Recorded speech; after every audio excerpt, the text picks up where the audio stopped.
አንዳንድ ሰው ምን ይላል? መጸለይ ይፈልጋሉ ግን እንቅልፍ እምቢ አለኝ። እንደዚህ ያለ ጥያቄ እንደው አትጠይቁ፣ እንደው አፈርሰው ነውር ነው ማምለክ። ጸሎት እንቅልፍ እምቢ አለኝ እና እግዚአብሔር እንቅልፍ በታምር ሊያረቅልን ነው እንዴ? አተኛ አትነሳ፣ ተነሱ። ከተማ ለቆ የሚዋጋ ቤተ መንግስቱን አስረክቦ የሚዋጋ ንጉሥ ትመስላለህ። ድሮስ ውጊያው ቤተ መንግስትን ለመጠበቅ አይደለም? ቤተ መንግስትን አስረክበ ስለምን ትዋጋለህ? ገድል የሚወስን ሰው ለክብር አይበቃም። ገድል መወሰን ማለት ያሉትን ትንንሽ ጽድቆች እየቆጠረ የሚበቃ ነው። ጸሎት እጸልያለሁ፣ ራይት፣ ጾማለሁ፣ ራይት፣ ሰግዳለሁ፣ ራይት እያለ ተመስገን ነው።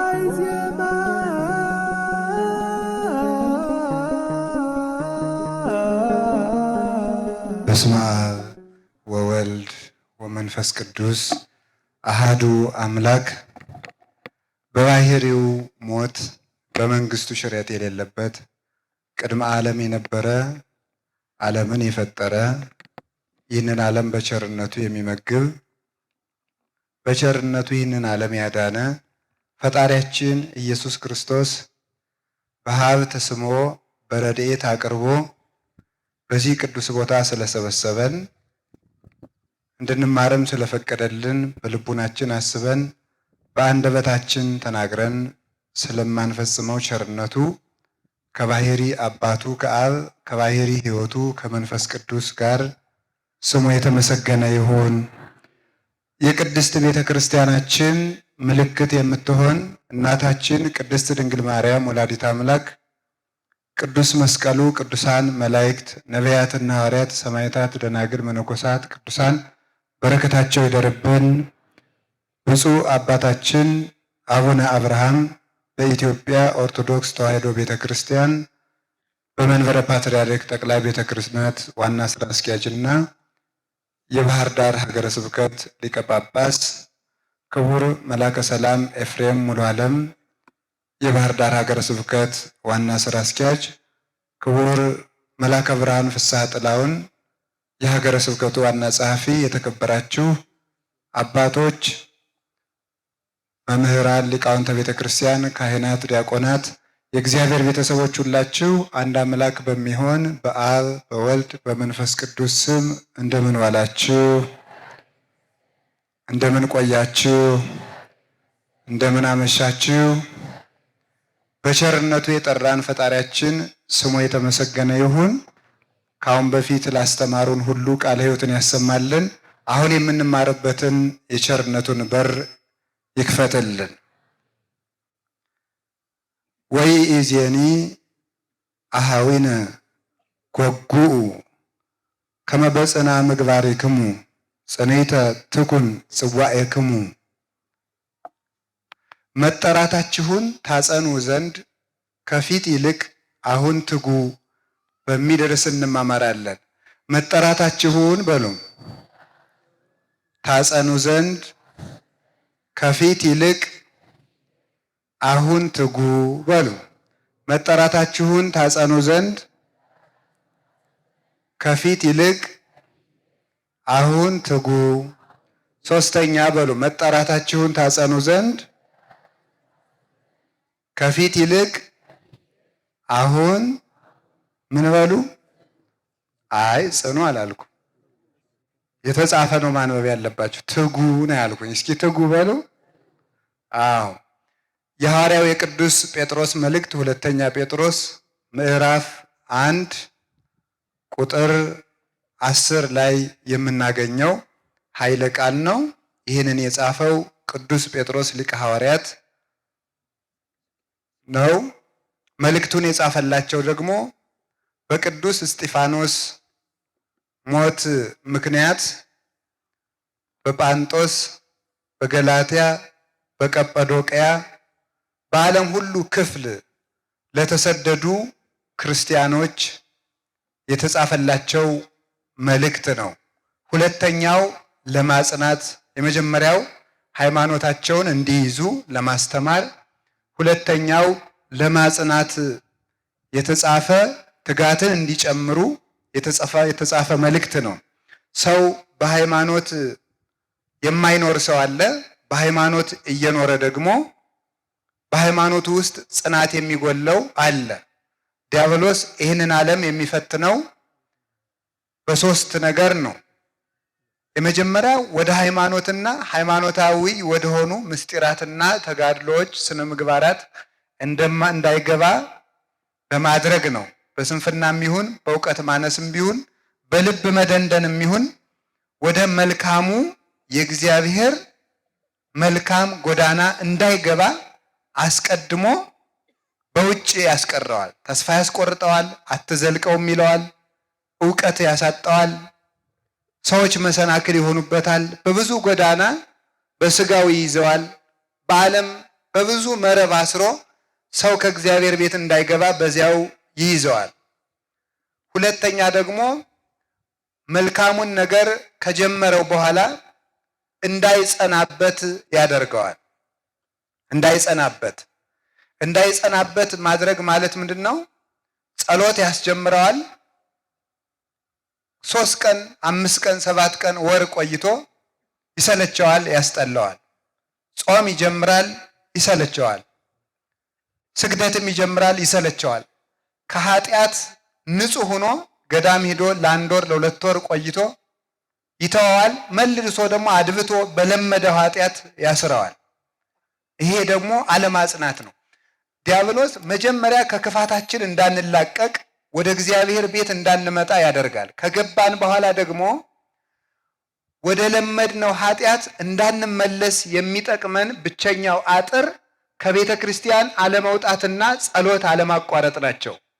እነዚህን ሁለቱን ካቋረጥን አጥሩ የፈረሰ ቤት፣ በሩ ያልተዘጋለት ቤት ሌባ ከፍቶ ወንበዴ ገብቶ ያሻውን ዘርፎ ሊሄድ ከልካይ እንደሌለበት ሁሉ ዲያብሎስ ከኛ ጸጋን ሁሉ ይዞ ለመሄድ የሚመቸው የጸሎት አጥር ሲፈርስለትና ከእግዚአብሔር ቤተ መንግስት ስንወጣ ነው። ቤተ ክርስቲያን የእግዚአብሔር ቤተ መንግስት ስለሆነች ሰራዊተ መላእክት እንደሚጠብቁን እግዚአብሔር በቸርነቱ በረድኤቱ እጆቹ ደግፎ እንደሚይዘን ስለሚያውቅ ከእግዚአብሔር ቤት እንዳንወጣ ማድረግ ባይቻለው እንኳን ከቤተ ክርስቲያን እንድንቀር ወይም ደግሞ ቤተ ክርስቲያን እየመጣን እንዳንጸልይ ያደርገናል። ንጹሕ ሆነን ለ1 ወር በመቆየታችን ለ2 ወር በመቆየታችን ያዘናጋናል። ኃጢአት ሲያሰራን የነበረው ሰይጣን የለቀቀና የተወን ይመስለናል። እርኩስ የነበርነው ወደ ንጹሕነት ያደግን ይመስለንና ተዘናግተን ጸሎት መቀነስ እንጀምራለን። ያንን ባደረግን ጊዜ ደግሞ ሰይጣን አድብቶ መግቢያ ቀዳዳ ስላገኘ እንደገና ደግሞ በዚያው ይጥለናል። ከዚያ በኋላ ጀምሬው ነበረ ባለፈው ስለወደቅኩ እንግዲህ ብጀምረው ወድቃለሁ ብለን እናስብና በተስፋ መቁረጥ ደግሞ ለልማዳችን ወድቀን ተላልፈን ተሰተን እንቀራለን ማለት ነው። እና መድኃኒቱ ከውጭ ላለ ቆርጦ ወደ እግዚአብሔር ቤት መግባት፣ እቤት ያለ ሰው አብዝቶ መልካም ከመስራት ይልቅ መጀመሪያ የያዟትን መልካም ነገር አጽንቶ መያዝ፣ መደጋገም ለ40 ቀን ለ80 ቀን ለ6 ወር እያሉ መደጋገም። ኃጢአትም ተደጋግሞ ነው የሚለምደው፣ ጽድቅም ተደጋግሞ ነው የሚለመደው። እና ዲያብሎስ ይህንን ውጊያ ይዋጋል። እና ቅዱስ ጳውሎስ በመልካም ነገር ይጸኑ ዘንድ ቅዱስ ጴጥሮስ ለእነዚህ ሰዎች የላከላቸው ለዚያ ነው። ብዙ ጊዜ ወጣቱ ቤተክርስቲያን ጉባኤ ተዘጋጅቶ ስብከት ተሰብኮ ወይም ገዳማት ሂዶ ለ1 ወር ለ2 ወር ሂዶ ኃጢአቱን ያቆማል። መልሶ የሚወድቅበት ምክንያት ምንድን ነው? ወደ ኃጢአቱ እንዳይመለስ የሚያደርገውን መልካም ነገር ስለሚያቆመው ነው። እነዚህ መልካም ነገሮች ውስጥ ዋነኞቹ ጸሎት አለማቋረጥና ከቤተ ክርስቲያን ህብረት አለመለየት ናቸው። አልቦ ግብር ዘያፈቅር ሰይጣን ከመ አይድጎ ጸሎት እስመ ጸሎት ጉድ ውእቱ ባህቢሁ እሳት ይወፅእ እማፉ ለዘይጼሊ ወያውኢሁ ለሰይጣን ወይደጉጾ አይኖ ወበይንተዚ ይጸልእ ሰይጣን ትጋሃ ወጸልዮ እምኩሉ ገቢረ ሰናይ። ከሚጸልይ ሰው አፍ እሳት ይወጣል፣ ሰይጣንንም ያቃጥለዋል። ጸሎት በሰይጣን ዘንድ እንደ ሰይፍ ነው። ስለዚህ ሰይጣን ከሁሉም መልካም ነገሮች አጥብቆ ጸሎትን ይጠላል። ጸሎትን አጥብቆ ይጠላዋል። አፍኖ ሽፍታ ከቤት ያለውን ዕቃ መውሰድ ሲፈልግ የባለቤቱን እጅና እግር ማሰርን ያስቀድማል፣ አፉን ያፍናል። እጅና እግርን እንደማሰር መልካም አለማሰራት ነው። አፍን እንደማፈን ጸሎት ማስቋረጥ ነው። ከዚህ በኋላ ጸጋችንን እጅና እግራችን አስሮ ለመግፈፍ ይመቸዋል ማለት ነው። እና በመልካም ነገር ዲያብሎስን አሸንፈን እንድንቀር ከፈለግን ከቤተ ክርስቲያን ህብረት መውጣት የለብንም። ጸሎትን ማቋረጥ አይገባንም። ይህን ያደረግን እንደሆነ ጌታም እንኳን ለእኛ ለደካሞቹ ለሐዋርያት እንኳን የነገራቸው ይህንን ነው። ወደ ፈተና እንዳትገቡ ተግታችሁ ጸልዩ ነው። ከፈተና ማምለጫው መንገድ ዋናው ጸሎት ነው። በእውነቱ ማለት ነው። የሚጸልይ ሰው ከአጋንንት ተንኮል ተጠብቆ መኖር ይቻለዋል። ህሊናውን መጠበቅ ይቻለዋል። ዲያብሎስ የህሊናን ብክነት ሳይጠቀም ወደ ሰው ልቡና መግባት አይቻለውም። ህሊናን ከመባከን መጠበቅ የሚቻለው ደግሞ ጸሎት ሲኖር ነው። እንዲያውም አንድ የቤተ ክርስቲያን አባት ሲናገር ብሎ ይናገራል። ጸሎት ሳይጸልይ አጋንንትን የሚዋጋ ሰው ቤተ መንግስቱን ለቆ ጠላቶቹን እዋጋለሁ የሚል ሰውን ይመስላል። ቤተ መንግስቱን ካስረከበ በኋላ ውጊያ የሚዋጋ ሰው ድል ሊነሳ አይችልም። ጸሎት ማለት የእግዚአብሔር ቤተ መንግስት የድል ነሾች ከተማ፣ የኃይል ከተማ ናት። ከዚያች ከወጣ ይሸንፋል። ቤተ መንግስቱን ጥሎ ዳር ወዳለ ንጉስ ልዋጋ ሄዳለሁ ቢል በዚህ መንግስት በዚህኛው በኩል ያለ ሌላ መንግስት መጥቶ የዚህኛውን ንጉስ ከተማ ቤተ መንግስቱን ተረክቦ እንደሚቆየው ጸሎት አቋርጠህ መስገድ፣ ጸሎት አቋርጠህ ልመጹት፣ ጸሎት አቋርጠህ ልጹም፣ ጸሎት አቋርጠህ ልስገድ፣ ጸሎት አቋርጠህ መልካም ልስራ ብትል ከተማ ለቆ የሚዋጋ ቤተ መንግስቱን አስረክቦ የሚዋጋ ንጉስ ትመስላለህ። ድሮስ ውጊያው ቤተ መንግስትን ለመጠበቅ አይደለምን? ቤተ መንግስትን አስረክበ ስለምን ትዋጋለህ? ጸልይ፣ ሳትጸልይ ብታገለግል አገልግሎትን ሁሉ ዲያብሎስ ይወርሰዋል ብሎ የተናገረ ስለዚህ ነው። እና ጸሎት ከሁሉ ነገር ማምለጫው ነበር። እንኳንስ በመልካም ነገር ለመጽናት ሃይማኖትን ላለመካድ እንኳን ዋናው መድኃኒት ጸሎት አለማቋረጥ ነው። ጸሎት አለማቋረጥ ሃይማኖትን ቅዱስ ጴጥሮስን ያህል አባት ለመካድ የበቃው ባለመጸለዩ ነው። ያላንቀላፋው ቅዱስ ዮሐንስ አልካደም። ለመካድ የበቃው ጸሎት አቋርጦ ነው። ስለዚህ ሁላችንም እንማራለን። ከቤተ ክርስቲያን ግን ጸንተን የማንቀረው ለምንድን ነው? ስለማንጸልይ ነው። እና እንድንጸልይ አምላከ ቅዱሳን ይርዳን። ከዚያ ደግሞ ምንድነው የሚያደርገው? ይሄንን ካደረገ በኋላ ምን ያደርጋል? ገድል ማስወሰን ይባላል። ገድል መወሰን ማለት ይበቃኛል ማለት ይበቃኛል ያስብለዋል። ደግሞ የጸናውን ጥቂት መጽናት፣ ዓመት መጾም፣ ዓመት መጸለይ የጀመረውን ደግሞ በዚያው እንዲረጋ ገድል አትወስን ይላል። ገድል የሚወስን ሰው ለክብር አይበቃም። ገድል መወሰን ማለት ያሉትን ትንንሽ ጽድቆች እየቆጠረ የሚበቃ ነው። ጸሎት እጸልያለሁ፣ ራይት፣ ጾማለሁ፣ ራይት፣ ሰግዳለሁ፣ ራይት እያለ ተመስገን ነው። ስለዚህ ሕግን አሟልቻለሁ እያለ ይህ ቀረኝ የማይል የቀረውን የማያስብ ያደረገው እንጂ የቀረው የማይታሰበው ሰው ነው። እንዲህ ያለውን ሰው ደግሞ ትሩፋት እንዳይጨምር፣ ከገድል ወደ ገድል እንዳያድግ፣ መላእክትን እንዳይመስል፣ እግዚአብሔርን እንዳይ የተገበራቸውን ሕገጋትና ያደረጋቸውን ስራዎች እየቆጠረ ጣዕመ መንግሥተ ሰማያትን ሳይቀምስ እንዲቀር ደግሞ ገድል ያስወስነዋል። እነዚህን ነው ቅዱስ ጳውሎስ ከዚያ በኋላ ደግሞ ገድል እየጨመረ ያለውን ደግሞ ምን ያደርገዋል? ትዕቢት ይጨምርበታል። አንዱን መልካም እንዳይጀምር ያደርገዋል። አንዱን መልካሙን ነገር ያዝለቀቅ እንዲያደርግ ያደርገዋል። አንዱን ደግሞ ገድል ያስወስነዋል። ይበቃኛል ተመስገን እንዲል ደግሞ ያደርገዋል። አንዱን ደግሞ እንዲመጻደቅ ደግሞ ያደርገዋል፣ እንዲታበይ ያደርገዋል። የትዕቢት ሰይጣን ደግሞ ሰው ሲታበይ መልካምነቱ ሲታየው እግዚአብሔር ረድኤቱን ያነሳዋል። ረድኤቱን ሲያነሳ ሰው ራሱን መጠበቅ አይቻለውምና ሰው በዝሙት ይወድቃል። በዝሙት በወደቀ ጊዜ ደግሞ የተስፋ መቁረጥ ሰይጣን ይረከበዋል።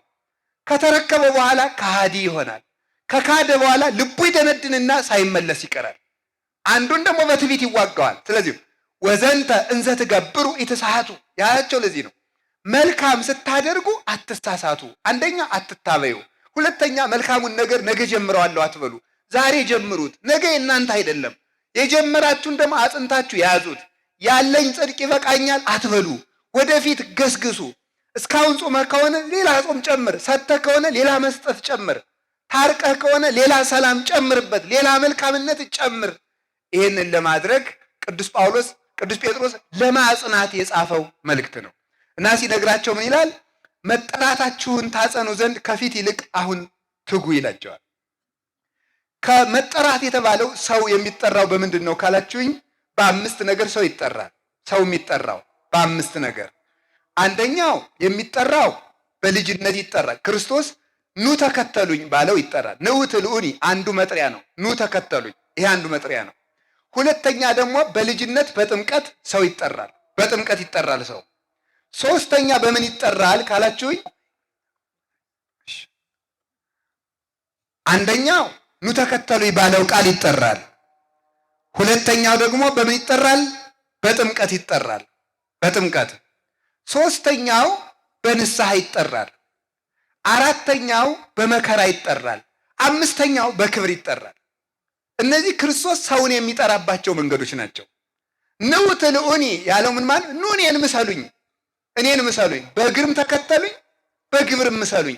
በእግር ቤተ ክርስቲያን በመሄድ በመሳለም በማስቀደስ ነጋ ለኪዳን መሸ ለቁርባን፣ የተራበ ለማብላት፣ የታመመ ለመጠየቅ፣ የታሰረ ለማስፈታት እግርን ለመልካም ነገር መጠቀም ይሄ ምን ይባላል? ቢያንስ እንኳን ሀብት ባይኖርህ አልብከኑ እግር ለሐውጾ ድዊ ቢያንስ የታመመ ለመጠየቅ ቢያንስ እግር አለ። ቤተ ክርስቲያን የምታመጣው ባይኖርህ የምትመጣበት እግር ግን አለ። ሰብአ ሰገል ክርስቶስን ለማየት 2 ዓመት ተጉዘዋል። አንተ ግን 2 ሰዓት ለማትጓዝበት ርቀት ከቤተ ክርስቲያን ዘግይተህ ትቀራለህ ይላሉ ሰለስቱ ምዕት በፍትሐ ነገሥታቸው። ቅዱስ ዮሐንስ አፈወርቅም ይናገራል። እግርን ተጠቅሞ መዳን ነው። ኑ ተከተሉኝ። ሌላው በግብር ምሰሉኝ ነው። ትሁት እንደሆነ ትሁት መሆን፣ ፍቅር እንደሆነ ሰውን መውደድ፣ ለሰው እንደኖረ ለሰው መኖር፣ ሰውን እንደሚያድን ሰውን ለማዳን መሮጥ፣ ይህ ክርስቶስን መምሰል ነው። ራስን ድሃ ማድረግ፣ ፍጹም ትሁት መኖር፣ ራስን ለመከራ አሳልፎ መስጠት፣ በመከራ መክበርን መውደድ፣ ተሰቅሎ እንደተነሳ ራስን በመከራ አሳልፎ ሰጥቶ ክብር ማግኘትን መውደድ። ይሄ አንዱ ሰዎችን የሚጠራቸው ክርስቶስ በትምህርት ነው፣ በወንጌል ኑ ተከተሉኝ፣ በእግራችሁም ኑ በስራችሁም እኔን ምሰሉ ማለት ነው። ልጅ አባቱን ካልመሰለ እናቱን ያሳማል። ክርስቲያን አባታቸው ክርስቶስን ካልመሰሉ ቤተ ክርስቲያንን ያሰድዋታል፣ ያሳሟታል። ከማን ወልደሽ ሆኖ ያሰኛል፣ የማናቸው ያሰኛል። ክርስቲያን ክርስቶስን ካልመሰለ በዚህ ሰው ይጠራል። ሁለተኛ በልጅነት ይጠራል። በልጅነት መጠራት ማለት ምን ማለት ነው? በጥምቀት ጊዜ ክርስቲያን የሚል መጠሪያ ይሰጠናል። ክርስቲያን የሚል ክርስቲያን ማለት በጣም ትልቅ ስም ነው። የክርስቶስ ማለት ነው። የክርስቶስ ገንዘብ ስለሆነ የዲያብሎስ አይደለሁም እንላለን ማለት ክርስቶሳዊ ማለት ነው። ክርስቶስን የሚመስል ውብ ማለት ነው። ክርስቲያን ማለት ክርስቶስን የሚመስል ውብ መልካም ማለት ነው። ለክርስቶስ የሚኖር ማለት ነው። እመኒ ሀዮነ ለክርስቶስ ነሐይ ወመኒ ሞትነ ለክርስቶስ ንመውት። ብንሞትን ለክርስቶስ እንሞታለን፣ ብንኖርም ለክርስቶስ እንኖራለን። ሊቁ ቅዱስ ዮሐንስ አፈወርቅ ሮሜን ሲተረጉም ምን ይላል? ይሄን ሲናገር ወገኖቼ እንኳን ከኛ ወገን እንኳን ለራሱ የሚኖር ለራሱ መሞት የሚችል እንኳን የለም ይላል። ለራሱ መሞት እንኳን የሚችል የለም። እኛ እንኳን ኑሯችን ሞታችን እንኳን ለክርስቶስ ተብሎ መደረግ ያለበት ነው። ስለዚህ አንዱ የተጠራንበት ምንድነው? ክርስቶስ በስሙ ጠርቶናል። በስሙ እንድንጠራ የፈቀደልን መድኃኔዓለም ስሙ የተመሰገነ ይሁን። ትልቅ ስም ሰጥቶናል። አጋንንት የሚፈሩት፣ መላእክት የሚያከብሩት፣ ምድርና ሰማይ የሚንቀጠቀጡለት ክርስቲያን የሚል ስም ተሰጥቶናል። ገብረ ሥላሴ ወለተ ሥላሴ የሚል ስም ሰጥቶናል። ገብረ ሥላሴ ወለተ ገብረ ማለት ባሪያ ነው። የእግዚአብሔር ባሪያ፣ የሥላሴ ባሪያ፣ የእግዚአብሔር ገረድ፣ የሥላሴ ገረድ ማለት ከዲያብሎስ ግርድና የወጣው ነኝ ማለት ነው። ከዲያብሎስ ግርድና የወጣ ገብረ ሥላሴ ማለት የሥላሴ ባሪያ እንጂ የዲያብሎስ አይደለሁም ማለት ነው። ስለዚህ በዚህ ስም አክብሮ በስሙ ጠርቶናልና እሱን እንድንመስል በዚህ ይጠራናል። ሶስተኛ በዚህ ሁሉ ባይሳካልን፣ በትምህርት ባይሳካ፣ ተምረን አውቀን ባንሰራ፣ በልጅነታችን መልካም ባንሰራበት በንስሐ ይጠራናል። ንስሐ እንድንገባ አድፈን እንድንታጠብ ይጠራል። ካልሆነ በመከራ ይጠራናል። በዚህ አቤት ማለት ተምረን ባንመለስ፣ አውቀን ባንመለስ፣ አንብበን ባንመለስ፣ በንጽሐ ጠባይ ባንመለስ፣ ቢያንስ እንኳን መከራ ሲመጣብን እንኳን ወደ ክርስቶስ መምጣት አለብን። ይሄ አንዱ መጥሪያ ነው። አምስተኛው በንስሐ የጠራቸውን፣ በመከራ የጠራቸውን፣ በልጅነት የጠራቸውን፣ በትምህርት የጠራቸውን በክብር ይጠራቸዋል። ምን ብሎ ነው? ሀቤ ቡሩካኑ ላቡየ ትረሱ መንግስተ ሰማያት፣ የአባቴን መንግስት ተወርሱ ዘንድ ኑ ወደ እኔ። አስቀድሞ በንስሐ ኑ ስጋዬን ብሉ ደሜን ጠጡ ብሎ ይጠራቸዋል። እንዲሁ ምን የሚደንቀኝ እኮ ወፈኖታ አግብርታ ጥበብ ሐነጸት ላቲ ቤት ጥበብ ቤቷን ሰራች። ዋቀመት ላቲ 7 አዕማደ 7 ምሰሶዎቿን አቆመች። ወፈኖታ አግብርታ ባሮቿን ላከች። ማዕዷን አዘጋጆች፣ ወይኗን ደባለቀች ካለ በኋላ ምንድን ነው? ሰነፍ የሆነ ቢኖር ወደ እኔ ይምጣ። ክርስቶስ ጠቢብ የሆነ ቢኖር ይምጣ ቢል ሁላችን ወጥተን እንቀር ነበረ። ሰነፍ የሆነ ይምጣ ብሎ ስንፍናችንን በስጋው በደሙ ለመፈወስ ለምድራዊ በምድር ለምንቀበለው ለሰማያዊ ማዕድ ለስጋው ለደሙ ይጠራል። ለስጋው ለደሙ የጠራቸውን ደግሞ ለዘላለማዊ ሕይወት ለሰማይ መንግስት ይጠራቸዋል። እናማ ከዚያ በኋላ መሞት የለ፣ መራብ የለ፣ መውጣት የለ፣ መውረድ የለ፣ መራቆት የለ፣ መድከም የለ፣ የበላይ የለ፣ የበታች የለ፣ ዘር የለ፣ ክፍል የለ፣ ወገን የለ፣ ጾታ የለ። ሁላችንም አንድ ንጉሥ መድኃኔ ዓለምን አንግሰን፣ አንድ ብርሃን እሱን ለብሰን፣ አንድ ምግብ እሱን ተመግበን፣ አንድ መጠጥ እሱን ተጠጥተን፣ አንድ ርስት እሱን ወርሰን አግኝተን ላናጣ ገብተን ላንወጣ ለዘላለም አምሮብን ወደምንኖርባት የብርሃን ከተማ ወደ መንግስተ ሰማያት ይጠራልናል። ዛሬ አቤት ያለ ያን ጊዜ እነሆ ብሎ ክርስቶስ በቀኙ ያቆመዋል። ሁላችንም በቀኝ ለመቆም ያብቃን። ስለዚህ ይሄ መጠራታችሁ እንዲጸና ማለት ነው። እንዲህ ብሎ የተጠራችሁበት ክርስቲያን ተብላችሁ የተጠራችሁበት ውልደ እግዚአብሔር ተብላችሁ የተጠራችሁበት ስመ ክርስትና ሀብተ ወልድና የተሰጣችሁ መጠራታችሁ እንዲጸና ከፊት ይልቅ አሁን ትጉ። ይችን ብቻ ልናገር። መጠራት ለሁሉ ይሰጣል። መመረጥ አሁንም ደግሞ ይሰጣል፣ ይመረጣል። መመረጥን ማጽናት ሶስተኛው ደረጃ ነው። ዓለም ሁሉ ለድነት ተጠርቷል። ለድነት ከተጠራው ደግሞ የተወሰኑ ሰዎች ደግሞ ይመረጣሉ። የተመረጠ ሁሉ ግን አይጸድቅም። የተመረጠ ሁሉ አይጸድቅም። የተመረጠበትን ያጸና ግን ይጸድቃል። ሐዋርያትን ዓለምን ጠራ። ሐዋርያት አቤት አሉት። እነሱን መረጣቸው። አኮ አንትሙ ዘሐረይክሙኒ አላ አነ ሐረይኩክሙ ወሬሰክሙ ከመ ትሁሩ ወፍሬ ትፍሬዩ። እናንተ አልመረጣችሁኝም እኔ መረጥኳችሁ እንጂ ብሎ እንደተናገረ መረጣቸው። የመረጣቸው ደግሞ መመረጣቸውን ያላጸና ይሁዳ ጥሎት ሄደ። መጠራትም አያጸድቅም፣ መመረጥም አያጸድቅም። መመረጥን ማጽናት ግን ያጸድቃል። አሁን ሁላችን ተጠርተናል፣ ተጠርተንም መተናል። ክርስቲያን ተብለን ተጠርተንበታል። እግዚአብሔርም ደግሞ ለርስቱ መርጦናል። መመረጣችንን ካጸናን እንድናለን። መመረጣችሁን ካላጸናችሁ አትጸድቁ። ድንግል ማርያምን እስመ እግዚአርያ ይላሉ አባቶቻችን። እመቤታችንን ጌታ መርጧታልና ይሉና አይ ቢመርጣትማ ምን ይደንቃል? እንድትመረጥ ሁና ብትገኝ ነው እንጂ መመረጧን ብታጸና ነው እንጂ። አሁን ብዙ ከኦርቶዶክስ ተዋሕዶ እምነት ውጭ የሆኑ ወንድሞቻችን እህቶቻችን ምን ይላል? የድንግል ማርያም ጌታ ሲመርጣት አልመረጥም ብትል ይቀጣት የለን እሷ ምኑ ላልናለች ይላል። መመረጥማ ሔዋንን መርጧት ነበረ። መመረጧን ስላላጸናች ወደቀች። ድንግል ማርያምን የምናደንቃት ግን የተመረጠችበትን ዓላማ ጠብቃ ስለተገኘች ነው።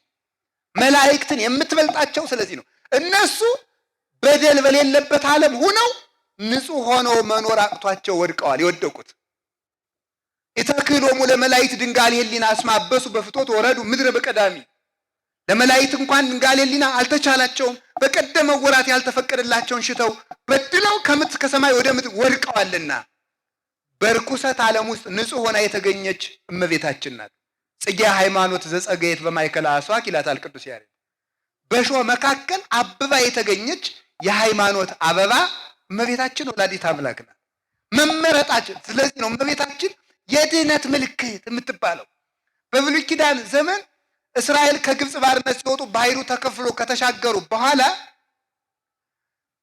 ሙሴ ያመሰግን ነበረ፣ ማርያም ከበሮ ትመጣ ነበር። ይሄን ሊቃውንት ሲተረጉሙት ይላሉ ከግብፅ መውጣት ማለት ከባህረ እሳት ከገሃነም መውጣት ማለት ነው። ከድንቁርና መውጣት። ግብፅ ማለት ጨለማ ማለት ነው የቃሉ ትርጉም። ሙሴ የክርስቶስ ምሳሌ ነው። ማርያም ከበሮ ይዛ ታመሰግን ነበረ። ከበሮ የንጽህና ምሳሌ ነው። ከበሮ ደረቅ ነው። አያችሁ፣ የቆዳው ፈሳሽ ያለቀለት ደረቅ ቆዳ ላይ ያ ምን ይባላል? ከበሮ ነው። እርጥቡ ቆዳ አይደለም፣ የደረቀው ፈሳሽ የሌለበት የስጋዊ ነገር ምንም የስጋ ቁራጭ የሌለበት ነው። ድንግል ማርያም በከበሮ የተመሰለ ያች ማርያም የድንግል ማርያም ምሳሌ ናት። ታዲያስ ከበሮ ምንድነው? ንጽህናዋ ነው። የስጋ እርግማን የሌለባት ምልዓተ ኃጢአት የሌለባት ናት። ከዚያ በኋላ እሷ ፊት እየመራች የእስራኤል ደናግል ተመልከቱ። ተከትለው ያመሰግኑ ነበር ማለት ወይነስው ደናግለ ድህሪሃ፣ ደናግሉ እሷን አብነት አድርገው ይመንናሉ ነው። የቅድስና አብነት፣ የንጽህና አብነት፣ መመረጥን የማጽናት አብነት ድንግል ማርያም ናት። ለዚህ ነው የቤተ ክርስቲያን ሊቃውንት የቤተ ክርስቲያንን ውበት ለመግለጥ የማርያምን ያህል ጌጥ ያለው የለም፣ የድንግል ማርያምን ውበት ለመመስከርም የቤተ ክርስቲያንን ያህል መልካም የለም ይላሉ። ስለዚህ ድንግል ማርያም ምን ትባላለች? የቤተ ክርስቲያን ብቸኛይቱ ንጽሕት ምልክት ትባላለች። እሷን ምልክት አድርጋችሁ ምን አድርጉ ነው? መመረጣችሁን መጠራታችሁን አጽንታችሁ ጠብቁት። እንደ ጎርፍ መታችሁ እንደ ጎርፍ አትፍሰሱ ለማለት ነው። ይህንን ነው ቅዱስ ጴጥሮስ የሚያስተምረን ማለት ነው። ሲመቻችሁ አቤት፣ ስትጣሉ ደግሞ የምታማርሩ አትሁኑ። መመረጣችሁን አጽኑት። ከቃሉ ጋር ናችሁ። መመረጥን ለማጽናት ምንድን የሚያስፈልገን? ትጋት ነው። ይህን የነገረን ከፊቱ ይልቅ ያለው ምንድን ነው? ከፊት ይልቅ ያለው ከብሉይ ኪዳን ይልቅ ነው። ከብሉይ ኪዳን ይልቅ አሁን ትጉ። አብርሃም ርስት ለማይወርስበት ሃይማኖቱ በኋላ ነው እንጂ በመንግስተ ሰማያት የወረሰ እናት አባቱን ጥሎ ተሰዷል። እናንተ መንግስተ ሰማያት ትገቡበታላችሁ። አብርሃም ሲኦል ለገባበት ዘመን ደሙን አፍሷል። እናንተ መንግስተ ሰማያት ለምትገቡበት ለምን ደማችሁን አታፈሱም? አብርሃም ሲኦል ለሚገባበት ዘመን በአንድ ሚስት ኑሯል። እናንተ ለምትጸድቁበት ዘመን ለምን አንድ ሚስት ይዛችሁ አትኖሩም? ዳዊት ሲኦል ለሚገባበት ዘመን አልቅሷል። ኪታዬ ኮነኒ አንብኤ፣ ከሚጠጣው ጽዋው ላይ እንባውን እየጨመረ ይጠጣ ነበረ። እንዲህ ብሎ አልቅሷል። እናንተ መንግስተ ሰማያት ለምትገቡበት ዘመን ለምን አታለቅሱም? ለምን ንስሐ አትገቡም ሲለን ነው። ከፊት ይልቅ አሁን ትጉ። 3 ደቂቅ ጸልየው እሳት አጥፍተዋል። እናንተ ብትጸልዩ እኮ ገሃነምን ነው የምታጠፉት። እነሱ ጸልየው ገሃነም አላጠፉም። የሐዲስ ኪዳን ክርስቲያን ግን ቢጸልይ ገሃነምን ያጠፋል። ሲኦልን አጥፍቷት ይሄዳል። አጋንንትን ጠቅጥቋቸው በክንፈ ጸጋ እየጸፋቸው ይሻገራል። ክርስቶስን አብነት አድርጎ በመስቀል ትርክዛው ያስተማረን ይሄን። መና ለሚወርድበት ዘመን ከተጉ ክርስቶስን ለምትመገቡበት ዘመን ለምን አትተጉም? ውሃ ለሚጠጣበት ዘመን ከተጋችሁ ክርስቶስ ለሚጠጣበት ዘመን ለምን አትተጉም? ከነዓን ለምትወረስበት ዘመን ከተተጋ መንግስተ ሰማያት ለሚወረስበት ዘመን ለምን አትተጉም? ጠቦት ለሚሰዋበት ዘመን ከተተጋ ክርስቶስ ለሚሰዋበት ዘመን ለምን አትተጉም? አንዲት አውራጃ ሀገር እስራኤልን ለመውረስ እስራኤል 40 ዘመን ከተሰቃዩ መንግስተ ሰማያትን ለመውረስ 40 ሺህ ዓመትስ ብንሰቃይ ምን አለ? ከፊት ይልቅ አሁን ትጉ። አበው ላልዳኑበት ዘመን መከራ ከተቀበሉ በድነት ዘመን ተቀምጣችሁ እንዴት አትተጉም? አበው እኮ በቅጠል ዘመን ተጉ፣ እናንተ በመከር ዘመን አላችሁ የሚለን እኮ። በመከር ዘመን፣ በአውድማው ዘመን፣ በእሸት ዘመን፣ በፍሬ ዘመን እኮ ያለ ነው። ገበሬ በቅጠል ዘመን ቅጠሉን ያህል ፍሬ አይበላም። እሸቱ ገና አልደረሰም። የነቢያት ዘመን የቅጠል ዘመን ነበረ። ድንግል ማርያም ግን እሷን የፈጠረ እግዚአብሔር ይመስገንና ያንን እሸት አፍርታ ይዛው ተገኘች። ጊዜ ገሚድ በጽሐ ቆርጠን የምንበላበት ጊዜ ደረሰ። ማይረረ ትንቢት ማርያም ዘመነ ጽጌ እንግዳ፣ አዲሲቱ ፍሬ የተገኘባት ዘመነ መከር ማርያም ለተራበው ዘመን የሕይወት ፍሬ ክርስቶስን አፍርታ ተገኘች። ለዚህ ዘመን እንዴት አይተጋም? ዝንቱ ዘመን ይላል ዮሐንስ ዘእስክንድርያ የሚባል ሊቅ ሃይማኖተ አበው ላይ ሲናገር፣ ዝንቱ ዘመን ድልው ውእቱ ለዘይፈቅር ንስሐ፣ መዳን ለሚፈልግ ሰው እንደዚህ ዘመን የተባረከ ዘመን የለም ይላል። ቢያለቅሱ መንግስተ ሰማያት፣ ቢጸልዩ መንግስተ ሰማያት፣ ቢጾሙ መንግስተ ሰማያት፣ ቁራሽ እንጀራ ሰጥቶ መንግስተ ሰማያት። ብእሲ ጠቢብ በፍትሐ ኅብስት ይሳየጣል ለመንግስተ እግዚአብሔር። ጠቢብ ሰው በቁራሽ እንጀራ መንግስተ ሰማያትን ይወርሳታል ይላል ማር ይስሐቅ። በቁራሽ እንጀራ ለቤተ ክርስቲያን መስሪያ አንድ ድንጋይ ሰጠን በሰማይ መንግስት ርስት እንገዛለን። ቅዱስ ኤጲፋንዮስ ሲናገር እግዚአብሔር እንዴት ያለ ነጋዴ ነው፣ በቁራሽ እንጀራ መንግስተ ሰማያትን የሚያህል ከተማ የሚሸጥ ይላል። በቁራሽ እንጀራ፣ በቀዝቃዛ ውሃ፣ በሳንቲም ድቃቂ፣ በልብስ ላቂ እግዚአብሔር ይህንን ርስት የሚያወርስ አምላክ። ለዚህ ዘመን ያልተተጋ መቼ ይተጋል? ስለዚህ ሁላችንም ትጋታችንን ጠብቀን ጸሎት ተግተን። አሁን አንዳንዱ ምንድን ነው የሚመስለው መስላችሁ? አንዳንዱ ሰው ምን ይላል? መጸለይ ይፈልጋሉ ግን እንቅልፍ እምቢ አለኝ። እንደዚህ ያለ ጥያቄ እንደው አትጠይቁ፣ እንደው አፈርሰው ነውር ነው ማለት። ጸሎት እንቅልፍ እምቢ አለኝ እና እግዚአብሔር እንቅልፍ በታምር ሊያደርግልን ነው። አተኛ አትነሳም? ተነሱ። አሁን እስቲ አንተ ይገልጥቀኝ። ገሃነም እንዳለ ያገባው ሰው እንቅልፍ አይወስደው። ተግተን መንግስተ ሰማያት ለመግባት ያብቃን። ወስብሐት ለእግዚአብሔር።